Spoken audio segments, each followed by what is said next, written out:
Hey guys, आज चाहिँ चप्पल कसको लागि र आज हामी चाहिँ के खायौँ त आयो। तपाईँहरू पनि सन्चै हुनुहुन्छ होला, हामी पनि एकदम सन्चै छ। आजको मिनी ब्लग चाहिँ 5:30 बजेदेखि स्टार्ट हुन्छ।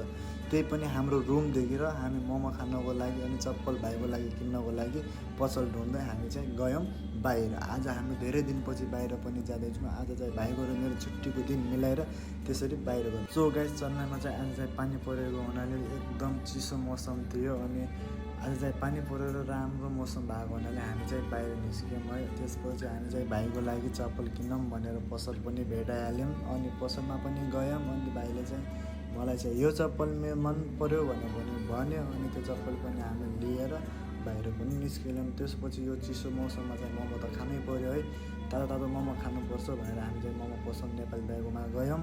त्यहाँ पनि हामीले अर्डर दिएर अनि मेरी माया चाहिँ वेटिङ गर्दै थिएन। हाम्रो दिएको अर्डर चाहिँ कति छिटो आउँछ भनेर। अनि हाम्रो मोमोज पनि आइसकेको थियो अनि हामीले मोमो पनि ट्राई पनि हाल्यौँ। यति बवाल तर सस्तो र अनि यति राम्रो मोमोज, टेस्टी मोमोज चाहिँ यहीँ पाइन्छ, यो हाम्रो नेपाली दाजुको पसलमा। अनि चाहिँ मैले चाहिँ बुढीलाई जिस्काउँछु भनेर मोमो पनि खेलाएँ होइन।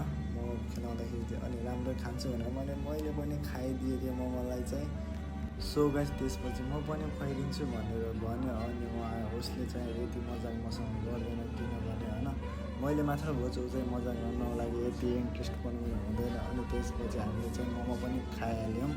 मोमो खाइसकेपछि अनि हामी चाहिँ नुडल्सको लागि अर्डर पनि दिइहाल्यौँ होइन। हामी चाहिँ धेरै राम्रो मौसम छ अनि खानुपर्छ भनेर भन्यौँ। अनि बुढीलाई चाहिँ धेरै पिरो भयो अरे अनि पानी मागेर पानी पनि खान्छु भनेर भन्यो। अनि त्यसपछि हाम्रो नुडल्स पनि आइहाल्यो। यति दामी त्यही हो, नेपाली भएर नेपालीको जस्तो स्टाइलमा बनाएर हामीले चाहिँ अर्डर गरेको थियो। त्यसैले हामी चाहिँ यो पसलमा धेरै आउँछौँ, यति दामी होइन।